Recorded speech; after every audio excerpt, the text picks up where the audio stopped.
as long as we're good, we're gonna get this party started. We'll see if we drop any frames. But yeah, like I was saying backstage, I really love this. I love the characters. I'm really excited to dive into it. Is this your first kind of book, or have you done other books before? No, this is this is the fifth installment in the Tough Stuff series. But before that, I had a sci-fi series called Volantis. That's how I I gotcha. started making comics. All right, so we'll give it just 2 more seconds, and then we'll get this party started. Yeah, you have dogs. I have cats. Of course, you can just see my cat jumped up on my lap. She could give two shits less about me. As soon as I start streaming, though, she's like, you know what? I need to hop in. Yep, I have three cats, so that's why I'm not in my studio for one. So they're all trapped in the studio, or else they'd be all over me too.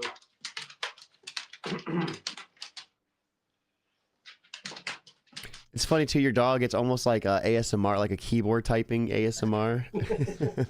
It's funny because he was sleeping, and then as soon as we went live, he just like, Oh, of I'm course. up now.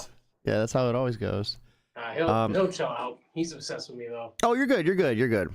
I love pets, so I think having pets, all that just adds more to the interview. But everything is good on my end. Are you good? Yeah, do I sound all right? Oh yeah, you sound good. You sound good. So let's get this party started in 3, 2, 1. Yo, yo, yo, what's up, everybody? Thank you for tuning in to yet again another fantastic episode of Keeping It Geekly. It's your Cape Crusader, Cody, and we're hanging out with our new friend, Kevin.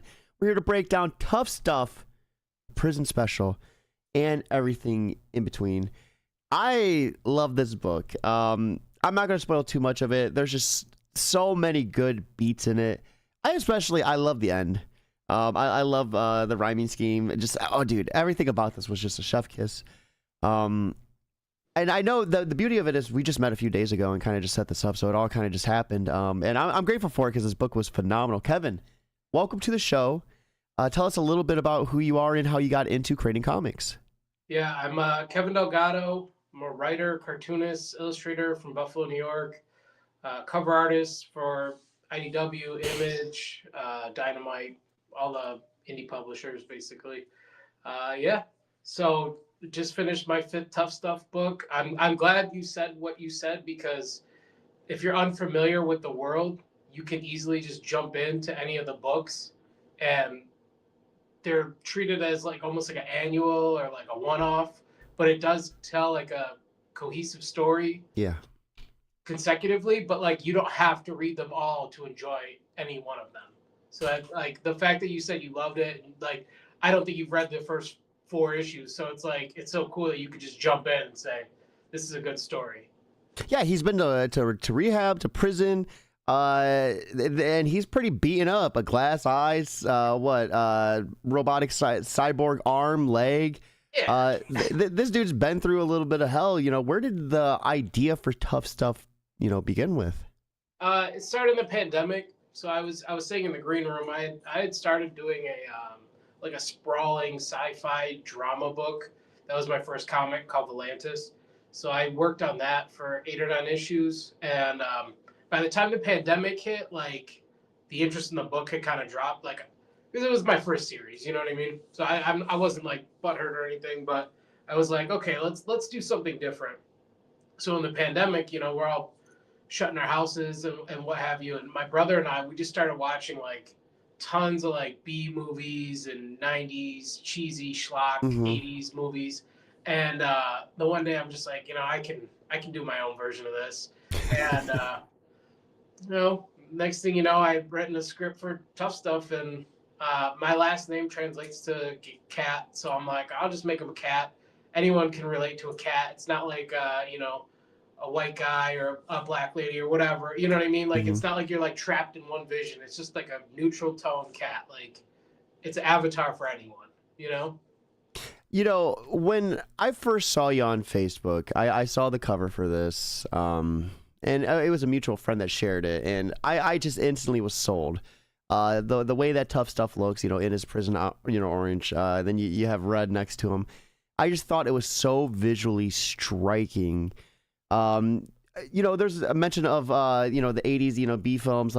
what was it? Far Cry Blood Dragon. It was like kind of like where the dude had the robotic arm and he did like guitar solos in between reloads and stuff, and it was such an awesome vibe. And where did what movies would you say you drew from? Like what was kind of some of those inspirations that kind of like created this character for you? The two biggest for Tough Stuff is Samurai Cop and Miami Connection.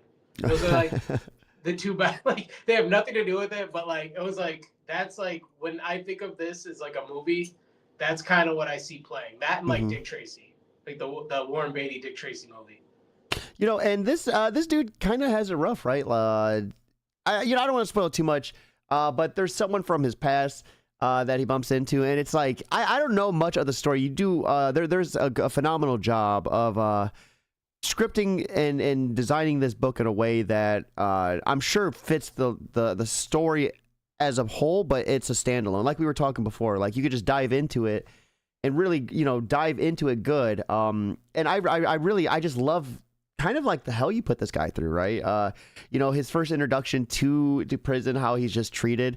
The biggest thing I really appreciated was it was Red doing the narration. So I was thinking it was Tuff Stuff doing it in the beginning, but it was Red doing like the narration, and I thought that was such an awesome way to start.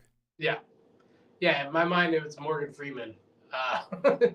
Like how he narrates the Shawshank Redemption. It's kind of the same thing. I mean, because it's cool to see the outsider's perspective on the main character, and having them kind of tell the story. It's a powerful dynamic, and a lot of credit in the writing has to go to Jonathan Hedrick. I've always written my own stories, and even with this one, like I plotted it, I had a lot of ideas, but I had always wanted to work with him. So it was a good opportunity for me to work with a writer and kind of focus more on doing the artwork and the storytelling, whereas I had a stronger, sense of story structure coming from Jonathan. Is it the first time you worked with a writer? No, with Volantis, I did have some writers, but they weren't like at a professional level where Jonathan is, because he's been, published multiple times, and he's got an extensive library, and he's always working.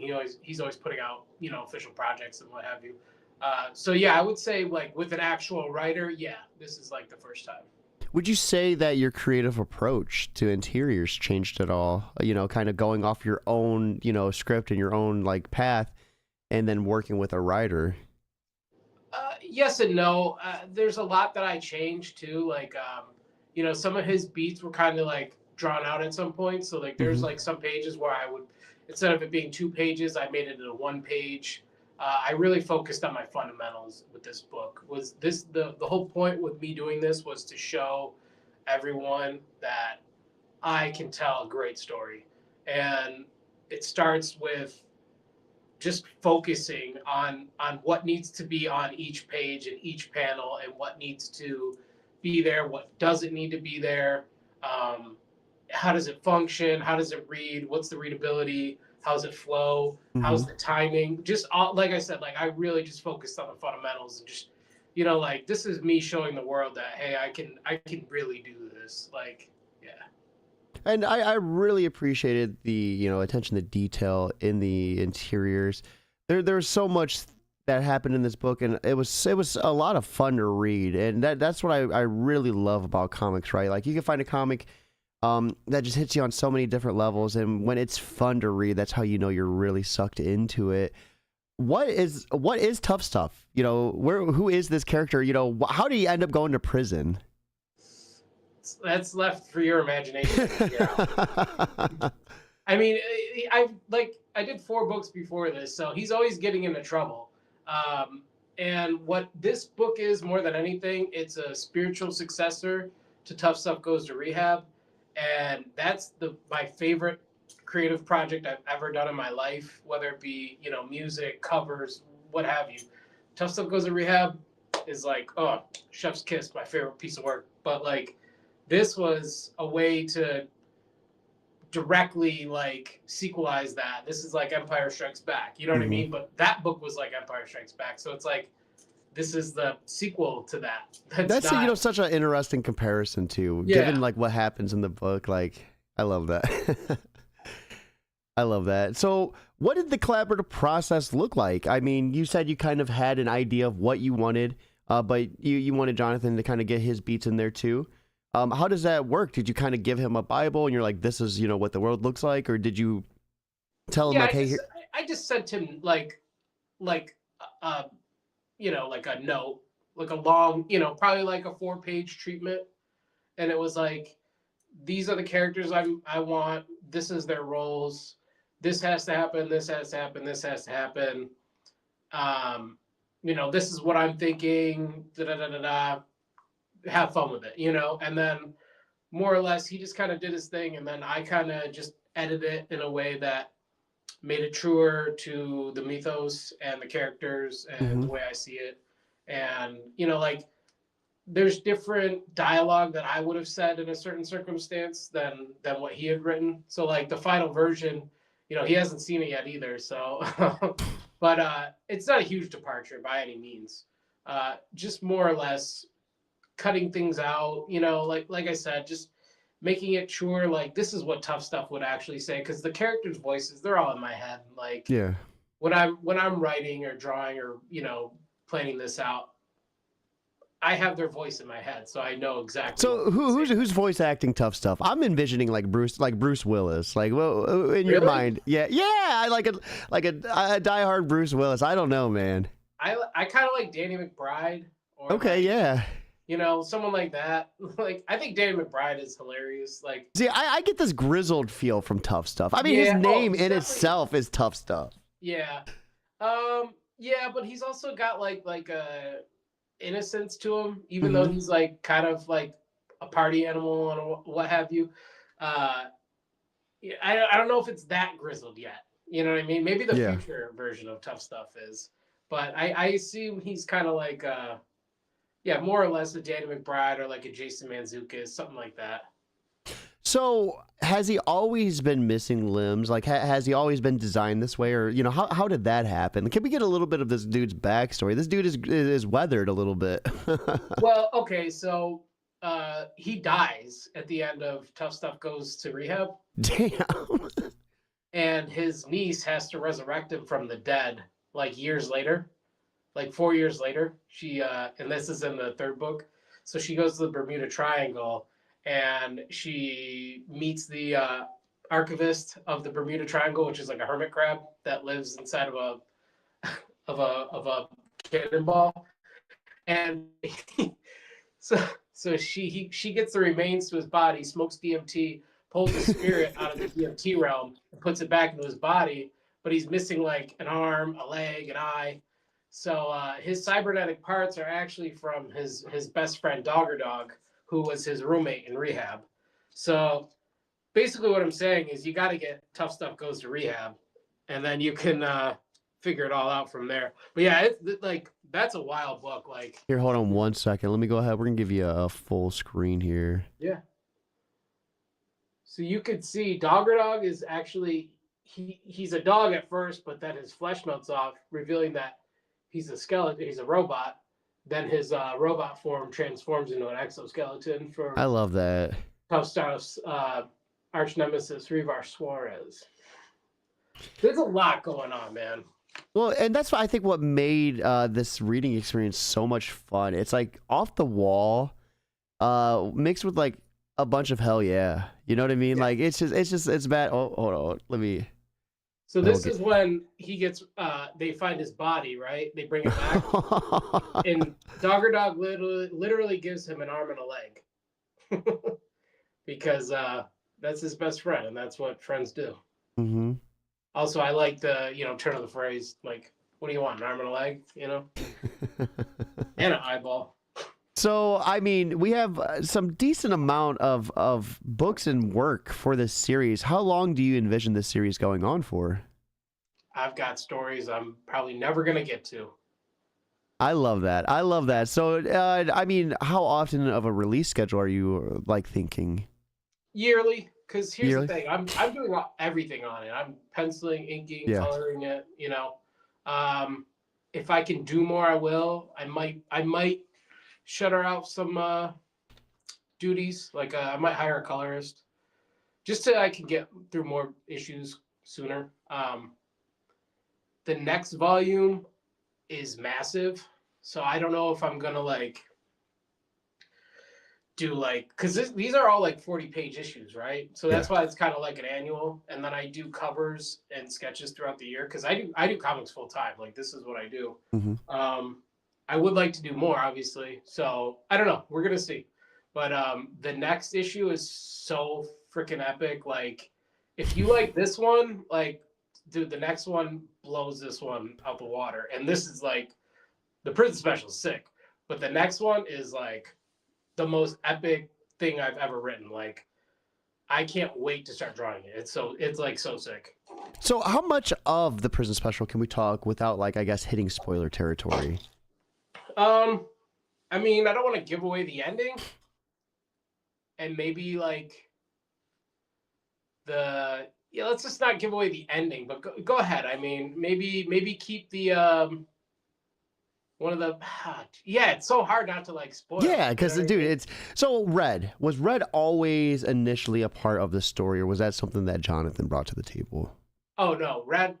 Every new character in this book, I had an idea for. It was always going to be Red. It was always going to be like a play off the Shawshank Redemption. I was gonna say, like, with the hat and everything, it felt like perfect. Why he's a red panda in this, right? Yep. So why the red panda? Because he's red. And Perfect. I really wanted to draw a red panda. Like they're cute. So They are like, cute. You know, like Dogger Dog is his sidekick in the earlier books, and it was a way for me to draw my dog into the book. Mm-hmm. I love my dog, and I can get whatever reference poses I need from him. You know, so it's like I don't know. I just think like you always see red pandas and they put their arms up and they're like it's so cute. So it's just like it's meant to be terrifying, but it's like you want to tickle him a little bit. Yeah. And then he just goes and snaps like everyone's necks. So, I mean, we see Tuff Stuff. You know, his first day of prison is not too hot, and that's not even the gist of it. The second day is even worse, and he gets subjected to some pretty harsh treatment on the yard. And I really thought it was interesting. You know, we see in the initial like induction to the prison, he's getting his limbs taken off because contraband, and then like you have that full circle moment where he like is able to get it back. And I love the brutality. I love like he had a wooden like peg leg and using it as the weapon, and just the brutality of it. Has Tuff Stuff always been this brutal? Yeah. Oh yeah. But I gotta give those props. That goes to Jonathan, man. He really stripped the character down a lot.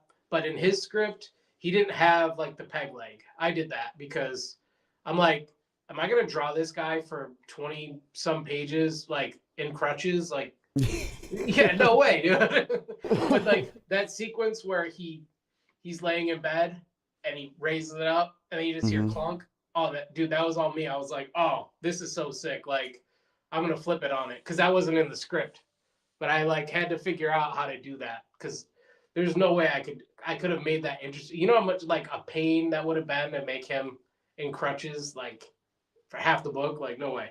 I really loved the sound effects too. You mentioned you did everything in this outside of like with Jonathan helping with the script. The way you did the sound effects with like the images in the sound.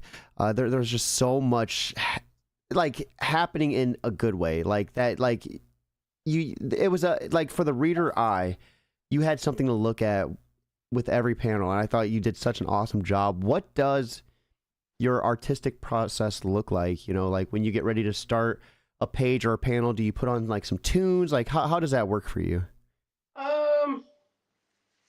Yeah, it's either usually honestly it's more or less just I just let YouTube just play random stuff and I just drown it out. But yeah, so it's like I'll just pull up the page. This is the first page. So I do everything traditionally still.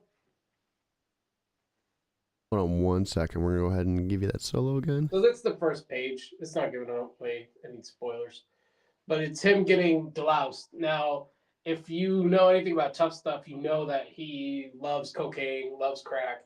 So like, at first you think he's just getting hit piles of like blow, but then you realize like, oh, it's actually delousing powder and he's in jail. And it's just like, it's just good storytelling. You want to start from that like, oh, dude, shunk. Yeah.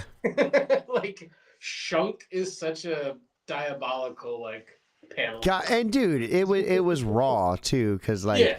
like he gets a full body cavity search, and then it's like, are you gonna change your glove? And the guard's like, no, man. Like, no. And I'm like, damn, dude, like this is exactly the type of book you're in for, and it's like executed perfectly. Yeah, it gives you everything you knew is in the first 3 pages, man. That's like, yeah, you kind of get the idea. And I'd say the idea is just to do good every page. You know what I mean? Is just to outdo yourself, and is this the best you can do? Mm-hmm. That's really what it is. I mean, because here's the thing: I'm not on a. I do put deadlines on myself, but it's also like this is my passion project. Like I do it when I don't want to put out bum quality, but like even just like this bottom panel, like you get so much emotion effectiveness out of it, and it's literally just a head and a hand. Well, and so I like that page in particular because that was the reveal of Red. And the silhouette, like you're like, who the hell is this? And then it's Red. You're like, dude, oh, he's fucking cute as shit. Like, yeah, he's all freaked out. He's oh, but yeah, like there's certain panels in here where I'm like, it's really like the subtle ones where I'm like, that's perfect. I gotta pull up the one so I can show you. So what do you like most about creating Tuff Stuff? Is it, just designing the character and the shenanigans he gets involved with? Or, what's some of your favorite parts of creating this series? Just flexing my creative muscle, I guess. Like, I just want to see this expand so much into like every possible thing it can be, movies, video games, whatever. But yeah, like just something like this panel right there, this one right there, where they're just talking. Yeah. I love that panel. It might be my favorite panel in the entire book. And it's just a side profile shot of that. It's how, like, if you know the book, what Red says right there, it's just so effective. And it's like the simplest. Oh, it's just like perfect. The way I got, like, I don't know. It's that. It's like just seeing how far I can go, like how much I can evolve, I guess. Keeps if like I make comics that I'd want to read, you know what I mean? And I think that's I have the freedom to do that because I don't work for anyone, So the antagonist, I mean, there's a couple, but the main antagonist of this book is so fucking insane. Hey, dude, I won't spoil it, but it is fucking insane. Where did you come up with that character? Like, Jesus, man.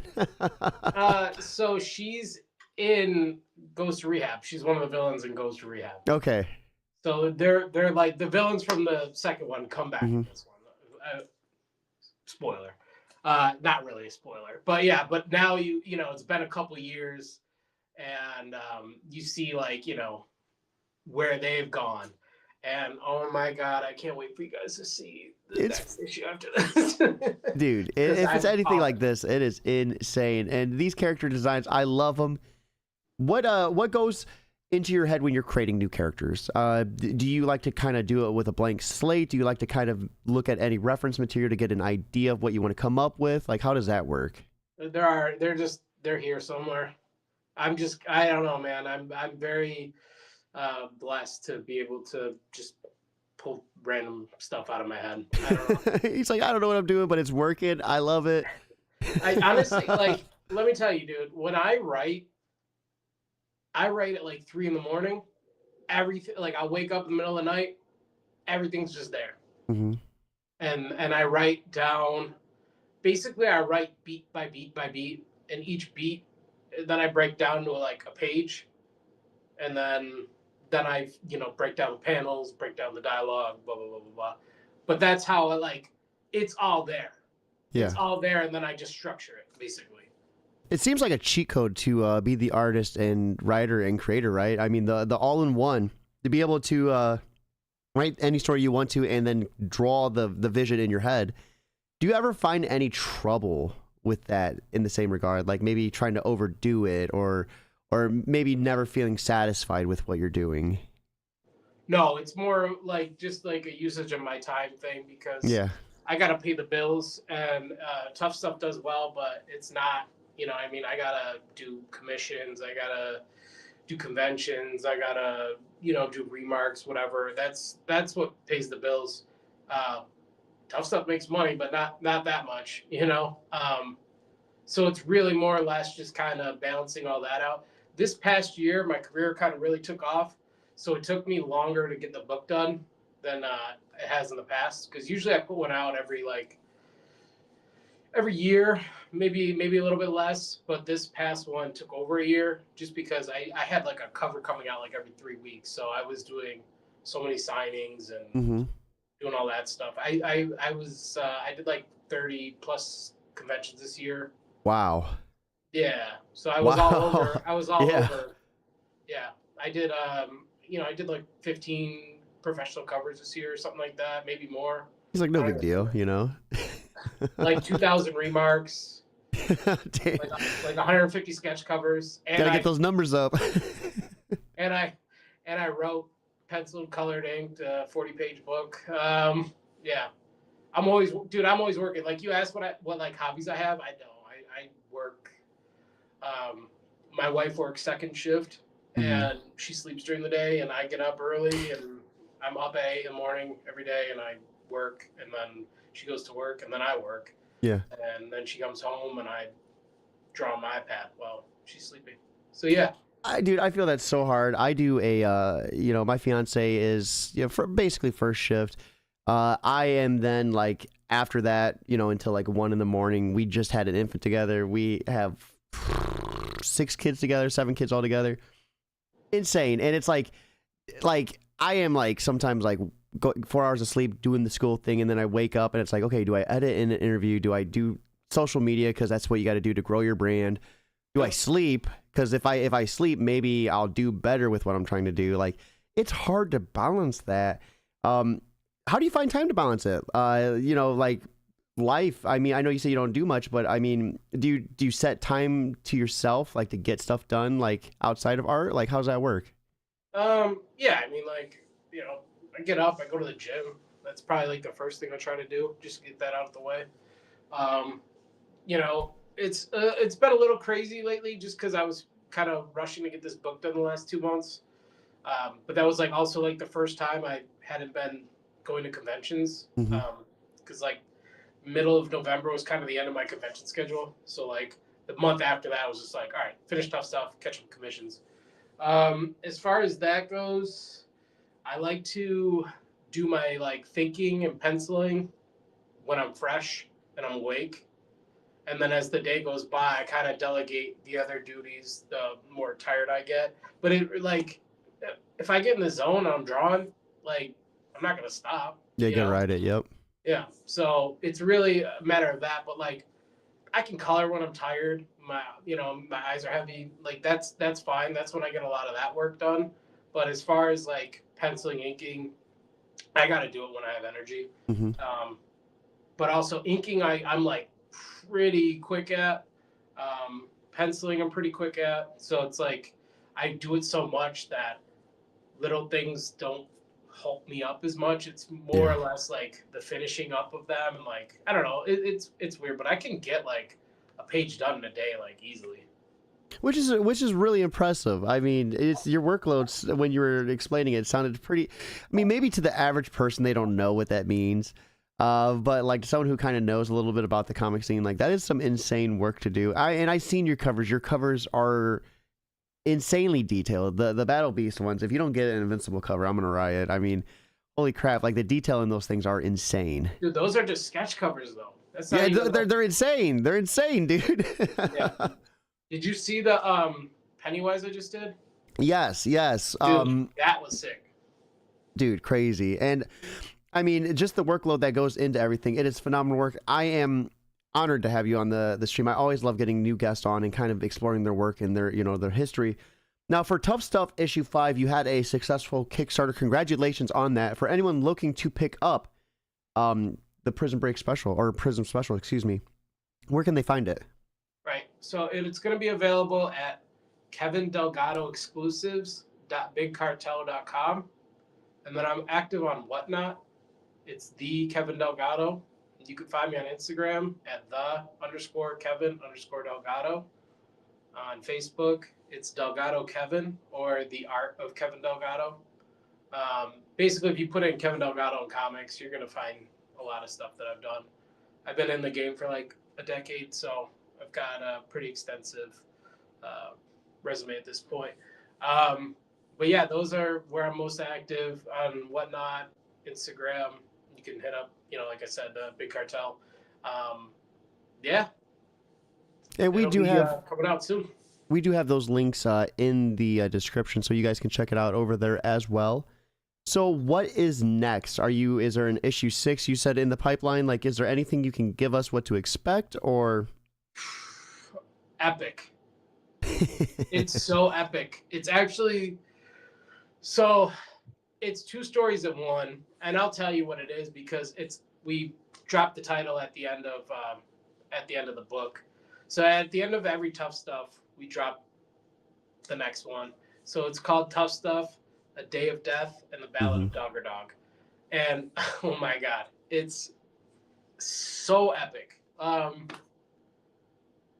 The stakes always kind of like raise in every issue. So like the first one, he's battling, for, beachfront property. Then the second one, he's fighting for his city, Then the third one, he's trying to stop the Y2K bug, global takeover. Fourth, then he goes to prison. So that one we kind of scaled back down. But this one, it's back on an epic scale. I can't give away too much. It's huge. Dude, the Y2K bug was a real thing. I remember being a kid on New Year's Eve, 1999, wondering if shit was going to hit the fans, dude. That was so real. Oh yeah.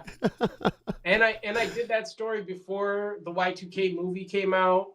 There's so much stuff I've done that like Hollywood puts in stuff after the fact. Like, I hate to say this, but you ever see the Barbie movie? Mm-hmm. He's like, I'm Kenuff. Mm-hmm. So Tuff Stuff's niece, his name is Enough Stuff, right?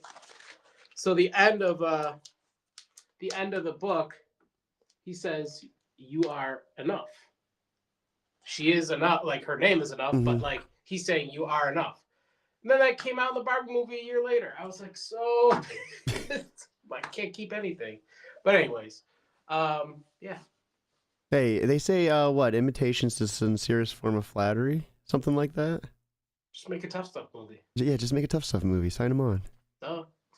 So I love it. We have come to my favorite part of the episode where I get to ask you for a piece of advice and what you're up to outside of creating, which we already talked a little bit about that. Sounds like you don't do a whole lot, but maybe we can get a little bit of what you're reading or something. So for the aspiring artist creator out there, someone who is doing most of the footwork, the lettering, the art, the coloring, the writing, what would be your biggest piece of advice? Because there is a lot to juggle, a lot of moving parts. So, as someone who has a lot of work in the game, what would be your biggest piece of advice to them to help them on their journey? Yeah. I was given this advice and I didn't listen. It took me 8 issues to get to this. Self-contained stories. Because you don't know when you're going to take that sprawling saga that you want to write, that you plan on doing 72 issues of. Ain't going to happen. But you could do one, and you can follow that up with another one, and that's easier to manage, and you can kind of grow a brand that way. So that would be my advice, is to kind of do one thing at a time and just finish a story. Yeah, because it's pretty easy to get lost in the sauce. You come up with something too big, too ambitious, and you get stuck at a standstill. Like, where do I go? Chip away at it in small increments and kind of let it build up that way. Yeah, awesome advice. I love that. And I know you said you're a busy man, but is there anything maybe that you're reading, movies, TV shows that you're watching, like anything outside of creating, or is it kind of just work for you? it's work. But I did love Welcome to Derry. That was good. I need to check that out. Okay, yeah. Yeah, it was fire. What else was I want? The Chair Company. I love Tim Robinson. Mm-hmm. I like comedy, man. I like comedy and horror. Like those are my two favorite like genres. Yeah. Other than that, I might as well say I got a new Shredder cover coming out Ooh. for MegaCon exclusive, so that's cool. Yeah, I'm always just working, man. I got a new Tuff Stuff thing, not a project, but a thing that I'm gonna announce in the next like 2 or 3 weeks. So it's huge. It's a big step in advancing this character into realms outside of comics. So yeah, I'm really excited, and it's something I designed. I didn't build it, but I designed it. So that's also another really cool thing. That's like it's like I get to see that, and so do you guys. And yeah, I'm really pumped about that, and I hope it's the first of many. Keep saying and I shouldn't, but keep your eyes out because there is more Tuff Stuff on the way, and I believe in it. You know, the thing, I listened to a TED Talk about cutting it out. It makes you sound more professional, all of this.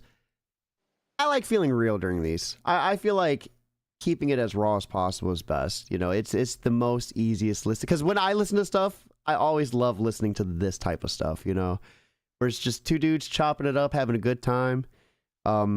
I just did the there. I didn't even mean to do it. We're not media trained, you know. We, like you said, we're just two dudes. We're just two dudes chopping up. Yeah, and I read them. Yeah. So guys, I do too. This has been an awesome chat. You can check out the information for Tuff Stuff in the description. Be sure to support Kevin on all those social media platforms and his website. Be sure to get those pre-orders in while you can. All that being said, it's time for us to wrap up. I hope you all have a lovely, lovely Monday, but most importantly,